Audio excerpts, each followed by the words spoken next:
যারা ডিম খেতে পছন্দ করেন আজকের রেসিপিটা শুধুমাত্র তাদের জন্য। হ্যালো এভরিওয়ান, আমি সোনিয়া। দূরে বা কাছে যে যেখান থেকে ভিডিওটি দেখছেন সবাইকে ওয়েলকাম করছি। আরেকটি নতুন রেসিপি নিয়ে আপনাদের সামনে হাজির হয়ে গেলাম। আমরা অনেকেই অনেকভাবে ডিম রান্না করে থাকি, কিন্তু আজকের আমার এই ডিমের রেসিপিটা একটু ব্যতিক্রম। তো চলুন আমি ডিম দিয়ে কী রান্না করি সেটাই আপনাদের সাথে শেয়ার করি। আজকে আমি রান্না করব ডিমের মগজ অথবা ডিমের ঝুড়াও বলতে পারেন। ডিমের মগজ বললাম এই কারণে, গরুর মগজটা আমরা যেভাবে ভুনা করে থাকি সেম প্রসেসে সেম মশলায় আমি আজকে ডিমটা রান্না করব। আর আপনি যদি কাউকে না বলেন কেউ বুঝতেই পারবে না যে এটা আপনি কি রান্না করেছেন, গরুর মগজ নাকি ডিম দিয়ে, কেউ বুঝতেই পারবেন না। তো এখানে আমি সমস্ত মশলাগুলো দিয়ে দিলাম, আদা রসুন বাটা, হলুদ মরিচের গুঁড়া, ধনিয়া গুঁড়া এবং অবশেষে দিয়ে দিচ্ছি গরম মশলা গুঁড়া। খুব ভালোভাবে আমি কষিয়ে নিব। সামান্য একটু পানি দিয়েছিলাম যাতে মশলাটা খুব ভালো মতো কষানো হয়ে যায়।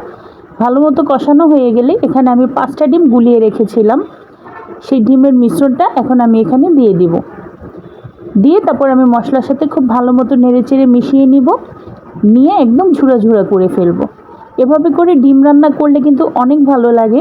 আমি এভাবে করে প্রায় সময় রান্না করে থাকি, খেতে কিন্তু অনেক বেশি ভালো লাগে। তো সামান্য একটু পানি দিয়ে দিলাম যেন মশলার কাঁচা গন্ধটা না আসে।